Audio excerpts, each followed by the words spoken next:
Bonjour à tous, alors nous voilà aujourd'hui sur une vidéo sur MDT où on se focalise sur la création d'une image personnalisée. En résumé, c'est ce qu'on appelle une golden image ou une image de référence. On va essayer de se fractionner tout ça pour que ça soit un petit peu cohérent et que ça permette du coup d'expliquer un petit peu toutes les étapes de la création de cette image. Donc comment ça se passe? Quelles sont nos différentes étapes au niveau de cette création d'image personnalisée? Déjà, dans un premier temps, on va créer la tâche. Enfin, tout du moins, je vais expliquer comment on peut créer une tâche pour du coup, dans notre cas, c'est une séquence de tâches où on part sur un environnement virtualisé ou même sur un poste de travail vierge. On installe le système d'exploitation, on fait notre nettoyage ou notre paramétrage qu'on désire, et ensuite on capture. Donc bien évidemment, je vais expliquer la séquence de tâches et les différentes phases, justement, les histoires de pause ou comment on paramètre le fichier custom settings pour que justement il fasse la capture et qu'il enregistre où on veut.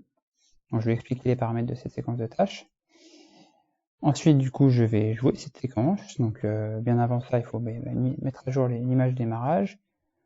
On lance la séquence sur un poste client, ou dans mon cas une machine virtuelle. Donc du coup, on démarre en Pixel.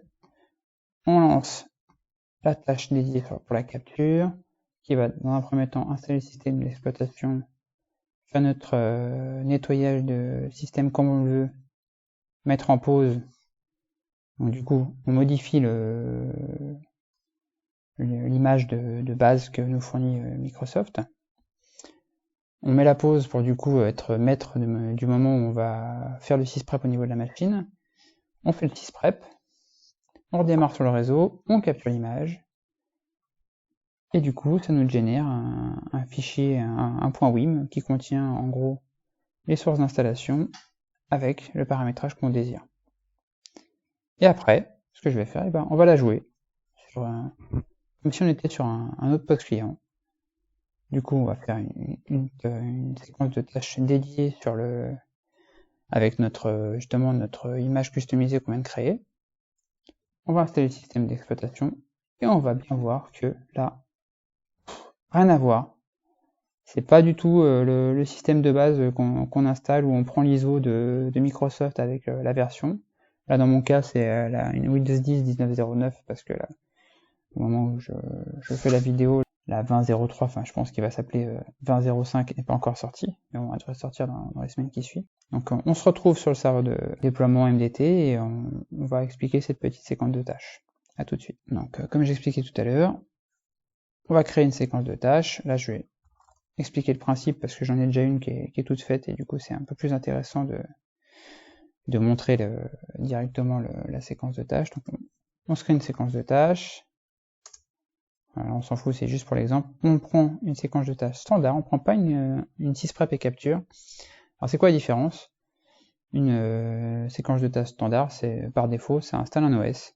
Enfin, ça installe le système d'exploitation qu'on lui définit, avec plusieurs paramètres qui sont en automatique, en fonction de ce qu'on va saisir là, mais enfin moi généralement je fais du suivant à cet endroit-là, parce que je m'en fous, parce que je le paramètre dans le custom settings. Je préfère maîtriser tout au niveau du custom settings plutôt que de m'amuser à jouer là-dedans et essayer de bidouiller à chaque séquence de tâches. Pourquoi faire ça plutôt que le sysprep et capture? En fait, la séquence de tâches sysprep et capture, on considère que le système d'exploitation est déjà installé. Donc ça c'est intéressant, c'est si on s'est amusé à faire une image de référence sur un poste qu'on aurait déjà installé, on joue dessus, on fait des trucs, et du coup on se crée une séquence de tâches juste pour faire le sysprep et faire la capture. Ça veut dire qu'on boot sur la séquence de tâches, ça fait le sysprep, on reboot sur le réseau, ça fait la capture. C'est le même principe, sauf que ça fait pas l'install. Je préfère perdre un peu plus de temps à me faire une séquence de tâches qui installe, fait mon nettoyage et fait ma capture dans la foulée. Comme ça, j'ai pas de parasites avec des fichiers temporaires ou des méchancetés comme ça. On part sur une image qui est fraîche, qui n'a pas été trifouillée pendant un certain temps par quelqu'un. Voilà, donc on se fait une séquence de tâches classique. On choisit le Windows 10 normal. On spécifie rien. On met un nom d'organisation. Voilà, un truc sérieux. Hop, tac. On spécifie pas parce que ça c'est dans la custom setting. Et voilà, on a fini, on a créé une séquence de tâches. Voilà. C'est pas le but de la manœuvre, mais au moins on a montré comment créer une séquence de tâches. Si vous êtes non addict là-dessus, j'ai déjà fait une vidéo sur comment créer une séquence de tâches et comment l'automatiser de manière complète en paramétrant le fichier custom setting. J'invite à la regarder, et ça fait pas de mal. Donc on dégage ça, et je vais expliquer du coup notre séquence de tâches de capture, qui est justement passée, on part là-dessus. Qu'est-ce que je modifie par rapport à tout ce qui est fourni par défaut?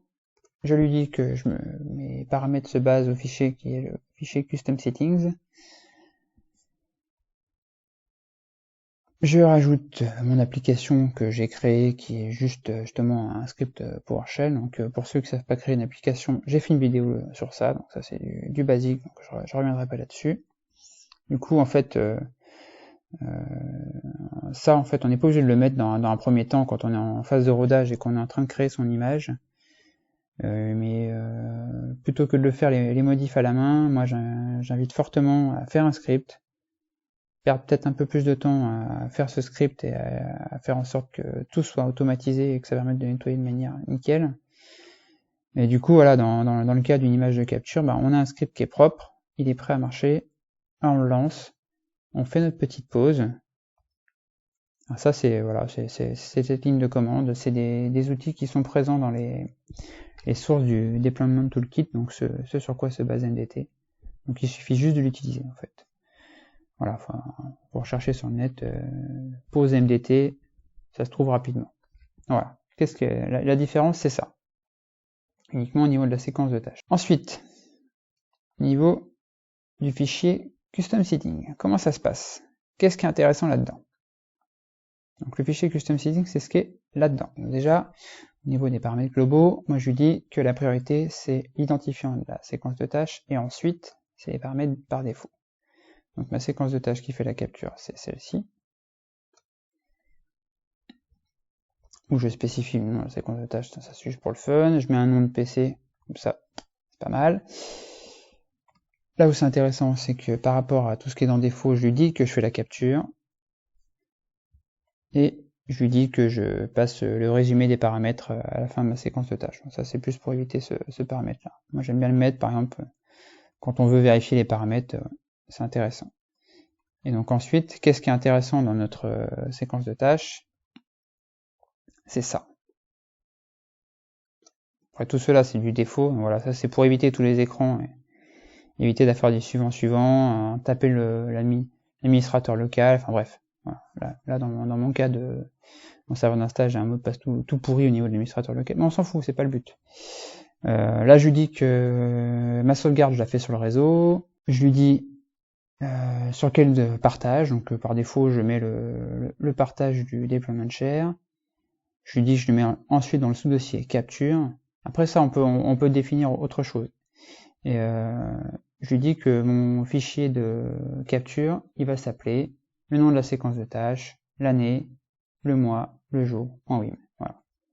Je lui dis que je passe l'écran qui me demande de faire la capture et donc du coup de saisir tous ces paramètres à la main et que même délire, c'est ce qui permet de faire une sauvegarde d'utilisateur ou de machine pendant des phases de migration d'OS. Voilà. Donc, voilà les paramètres qui sont un petit peu spécifiques sur notre séquence de tâches de capture. Après, il n'y a rien de spécial. Donc là, on va pouvoir jouer la séquence de tâches qui permettent justement de faire la capture de l'image. Donc il ne nous reste plus qu'à lancer la séquence de tâches qui permet justement dans un premier temps de faire l'installation du système d'exploitation, lancer notre script de nettoyage et mettre en pause.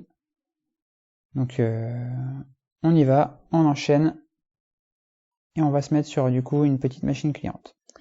Alors, on boot sur le réseau, il détecte notre serveur, notre image de démarrage grâce à notre serveur, à notre rôle WDS, il cherche celle-ci, ça va quand même assez vite parce que là on est sur du local. En plus je me suis amusé à customiser la taille des blocs TFTP, donc je ferai une vidéo là-dessus, parce que je trouve ça assez cool, ça permet de gagner un temps de dingue, ça va tellement plus vite.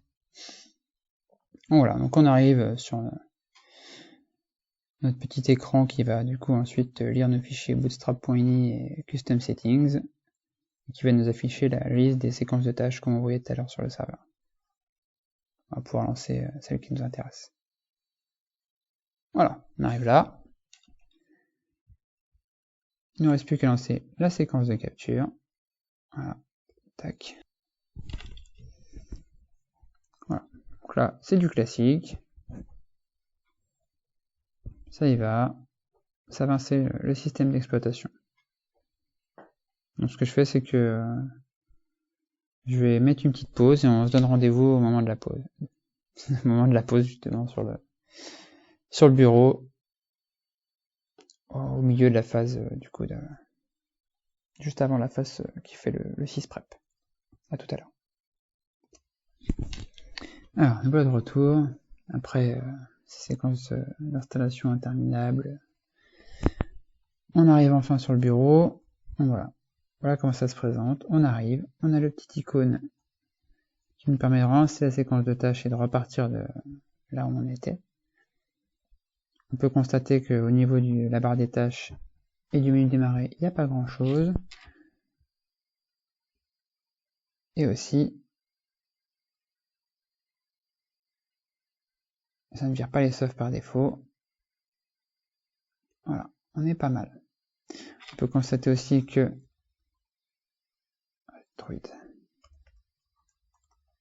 le jeu suppression de programme, on n'a pas la méchanceté de OneDrive, donc ça fait plaisir. Donc voilà, génial. Donc on n'a plus qu'à continuer cette petite... plus qu'à résumer la séquence de tâches. Hop. Ça repart. Voilà, ça continue la séquence de tâches. Où après la pause, justement, ça fait les actions par défaut. Voilà, ça va nous charger les composants WinPE qui nous permettent de lancer le sysprep. Comme c'est pas hyper bien adapté au niveau de l'affichage, on va bouger la fenêtre parce que il se met juste derrière, ce qui permettra de la voir. Voilà, ça lance le petit sysprep des familles. Voilà, qui était normalement caché. Et du coup, on se retrouve après parce que c'est interminable ce truc. Donc voilà, une fois que le sysprep va commencer à rebouger un petit peu, j'enlèverai la pause. Ça évitera de patienter pour rien. Ok. Le sysprep a terminé. Ça va redémarrer. Donc on démarre sur le réseau. Voilà, tac, tac. Ça va super vite. Pas de problème réseau, on y va, ça enchaîne, c'est génial. Ça c'est cool.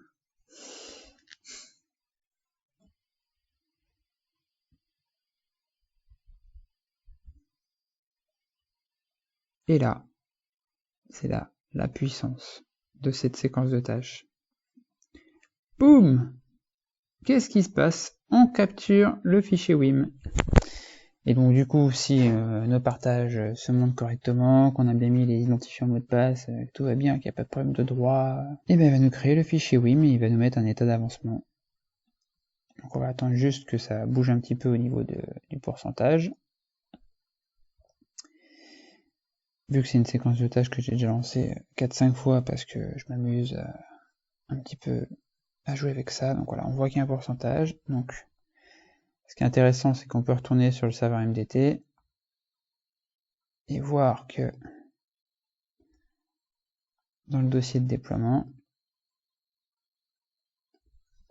dans notre dossier, sous-dossier capture qu'on avait défini, je sais pas si vous vous rappelez au début, on a un petit fichier qui vient gentiment grossir. Allez, on y va. On a de l'espace, on est content, on est heureux. Il va arriver jusqu'entre 4 et 5 Go, donc on est bien. Et du coup, on se retrouve quand cette petite séquence est terminée, parce que là, du coup, il n'y a aucun intérêt. Et après, on s'amusera à du coup expliquer comment monter une séquence de tâches pour justement tester cette image custom. Allez, à plus tard.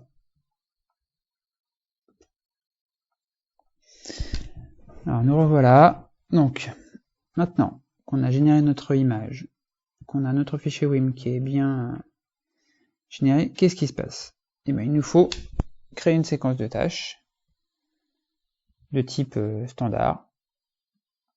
Et ensuite, on fait du suivant, comme j'expliquais au début de la vidéo. Et ensuite, on retourne dans cette petite séquence de tâches.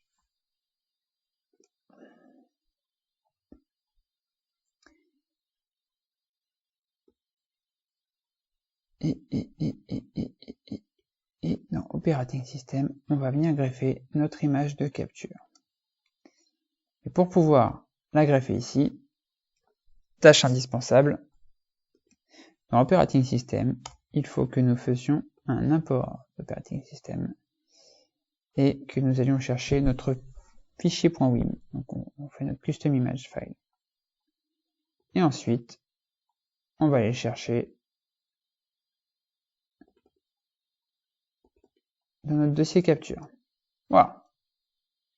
On le rajoute, ça met quelques minutes, enfin, en fonction des performances de notre serveur. Et ensuite, il est accessible, et puis c'est parti. Et quand on va le greffer, il va porter un nom un peu dégueu comme ça, là. Moi, je conseille de le renommer avec juste la séquence de tâches de capture et la date. Ça évite d'avoir des noms qui font 250 km. Et généralement, ce que je fais, c'est que dans le nom de dossier dans Operating System, je donne le nom court avec la capture. Voilà, ça permet de voir que la séquence de tâches qu'il a générée, c'est celle qu'on a jouée tout à l'heure. Puis là, c'est des images que j'avais générées avant, par exemple. Ou voilà, j'avais fait le 8 mai ou le 7 mai. Et ça, c'est mon image standard par défaut. Une fois qu'on a greffé notre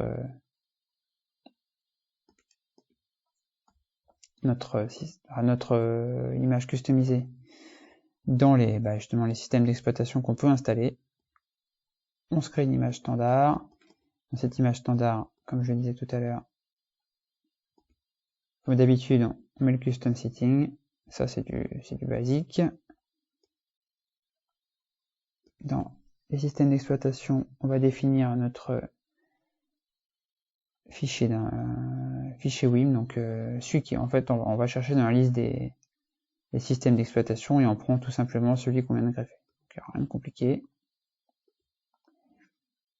Et ensuite, il n'y a plus qu'à démarrer un post client ou une machine virtuelle juste à côté de notre serveur de déploiement et lancer cette séquence de tâches, et en fait ça va juste faire l'installation.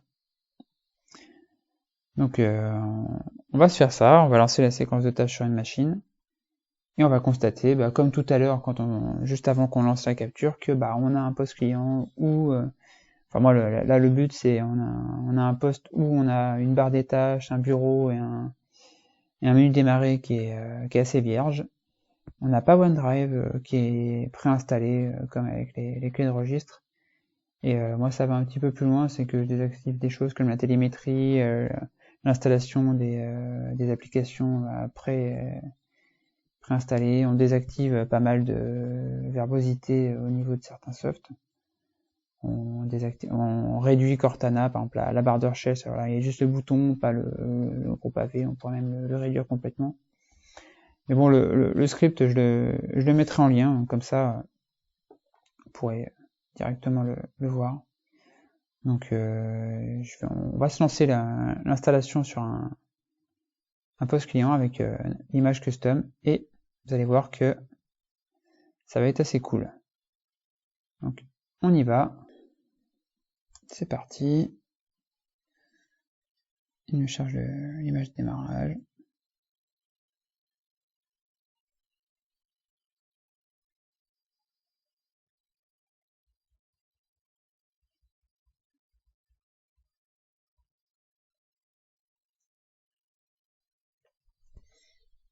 Voilà, là c'est vraiment du classique.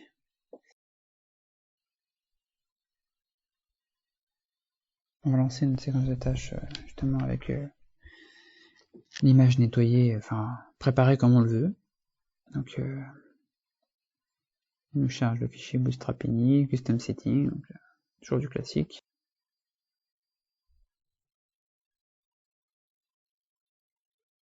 Ok, on arrive là, on lance notre séquence de test, enfin que j'ai appelé test custom, et du coup voilà, ça permet justement de valider l'image de capture. Donc en fait c'est la même chose que le Windows 10 classique, sauf que le prendre l'image classique de Windows, bah là c'est l'image qu'on a générée avec notre image de capture. Donc on y va, c'est parti. Là je vais mettre une petite pause et ça permet, je relancerai quand on arrivera vers la fin de l'install. Ok, donc voilà du coup sur le bureau où on a installé notre image personnalisée. Donc on voit bien que quand on arrive sur le bureau, déjà on n'a pas tout ce qui est Edge. Sur la barre des tâches, c'est vide. On a la barre de recherche qui est juste l'icône. On a dans le menu démarrer, on n'a pas toutes les tuiles par défaut. On n'a pas OneDrive parce que du coup moi c'est ce qui m'intéressait aussi. Voilà, il n'est pas installé. Voilà. Donc là voilà, on arrive sur un système où par défaut on a plein de choses qui sont désactivées. Par contre, on se rend bien compte que quand on va dans le menu démarrer, on a quand même toutes les applications par défaut qui sont toujours là, celles qui sont fournies par le système et celles qui sont liées à la version de notre image. Là pour mon cas c'est un Windows 10 19.09. Voilà, donc là le but c'est générer une image de référence, c'est pas de nettoyer. Ça pour moi ça se fait a posteriori, post-install sur le réseau cible. Et après en fonction du besoin qu'on a, on va avoir plus ou moins besoin de nettoyer ou pas du tout. Fournir une station de travail en groupe à quelqu'un juste pour qu'il puisse bosser et sans se prendre la tête, et ben voilà, on a déjà un truc où on sait que le mec il arrive avec un profil qui est plus ou moins épuré sans non plus toucher au système. Donc on dégage pas tout ça. Ça pour moi c'est en fonction du besoin, de ce qu'on veut faire sur d'un point de vue finalité du poste. Donc du coup voilà, donc après j'espère que ça permettra à ceux qui veulent faire justement une image de référence, ce qu'on appelle une golden image, de pouvoir le faire de manière aisée. Alors voilà, il n'y a rien de compliqué. On génère une séquence de tâches dans laquelle on met une pause. Du coup, en phase de rodage, on n'a pas forcément besoin d'un script, on peut le faire à la main, mais ce qu'il faut toujours tenir compte, c'est que du coup là, on va faire un sysprep, il va générer un point .wim, donc les modifications qu'on fait, c'est les clés de registre utilisateur ou plus précisément utilisateur qui touche essentiellement au profil défaut. Parce que si on s'amuse à désinstaller des softs, ça sera pas pris en compte puisque justement ça capture l'image, ça capture pas l'état du système puisque le système est considéré comme allant être réinstallé. Donc du coup il va regreffer les applications par défaut, ces choses-là. Voilà, pour ma part, je fais aussi cette vidéo, c'est parce que du coup, après avoir longuement cherché sur comment générer une image de référence, et du coup présenter une image de référence qui est plus ou moins épurée, il y a beaucoup de personnes qui présentent des choses qui sont pour moi pas forcément fonctionnelles. Créer une image de référence sur une machine virtuelle, copier le disque, après, faire des trucs un petit peu, pour moi, c'est hyper compliqué pour pas grand chose. Ceux qui parlent aussi du copy profile, clairement je conseille pas parce que ça copie pas tout. Ça va par exemple copier si on change le fond d'écran, qu'on met une couleur, machin, qu'on met un fond d'écran, ok ça va le copier, par contre tout ce qui est nettoyage de la barre des tâches, menu démarrer, ça ne prend pas en place. Donc s'il faut coupler un copy profile plus des choses comme ça, aucun intérêt. Donc voilà, j'espère que ça aidera ceux qui veulent se faire une petite image de référence Pour ma part, ça a pris pas mal de temps, mais du coup, je trouvais intéressant de le partager parce que au final, c'est pas si compliqué que ça, faut juste le faire dans le bon ordre. La suite au prochain épisode.